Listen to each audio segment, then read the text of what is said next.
Donc il n'y a pas eu vraiment de moment clé qui m'a poussée à entreprendre, ça s'est fait petit à petit. J'ai débuté ma carrière dans le salariat, dans un service marketing, et je me suis très vite aperçue que j'avais besoin de côtoyer des services différents pour avoir une vue plus globale sur l'ensemble des projets et pouvoir apprendre toujours plus sur des problématiques différentes.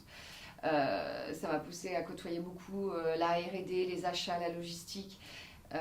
Après, en arrivant chez un grand leader de la distribution du jouet français, je me suis aperçue qu'il y avait des manques sur ce marché, et au bout d'un certain nombre d'années dans cette même entreprise, j'ai souhaité monter Louise et Gabriel pour pouvoir concevoir les produits qui manquaient sur ce marché et également avoir un impact sur l'ensemble du cycle de vie d'un produit, de la conception jusqu'à la livraison chez le client, en touchant par tout un tas de problématiques.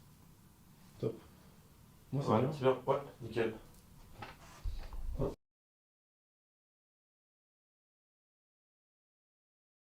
Le plus gros défi pour moi a été de partir le plus gros défi pour moi, ça a été de partir d'une idée schématique de produit qu'on souhaitait réaliser à un produit physique dans des magasins, dans des commerces de proximité, dans le sens où à partir du moment où on a une idée de produit, il faut créer un groupe de projets avec des compétences différentes, une designer industrielle, une psychomotricienne. Une fois qu'on a créé ce groupe de projet, on commence les premières esquisses qu'on affine petit à petit. On fait en sorte après de trouver l'usine qui pourra donc produire les jouets, et de trouver aussi les matériaux qui composeront ce jouet. Une fois qu'on a décidé de ces deux éléments-là, on fait venir un prototype qu'on va tester ensuite sur des enfants. Sur le prototype 2, 3 qu'on va réajuster au fur et à mesure, on aura un prototype final, ça pourra être le deuxième comme ça pourra être le sixième. Et une fois qu'on aura validé ce prototype, on lancera la production, et il faudra ensuite acheminer toute la production vers une plateforme logistique qui, une fois arrivée, pourra délivrer la marchandise auprès des clients finaux. Très bien.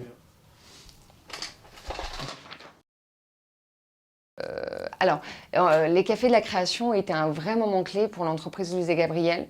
En effet, j'ai rencontré deux acteurs vraiment importants sans lesquels j'aurais pas forcément pu monter mon entreprise. Le premier acteur, c'est le Crédit Agricole Aquitaine Professionnel. Le premier acteur, c'est le Crédit Agricole Pro, qui m'a permis de lever des fonds bancaires. Ces fonds bancaires m'ont permis de subventionner ma première production ainsi que les moules qui ont été nécessaires à la création des produits.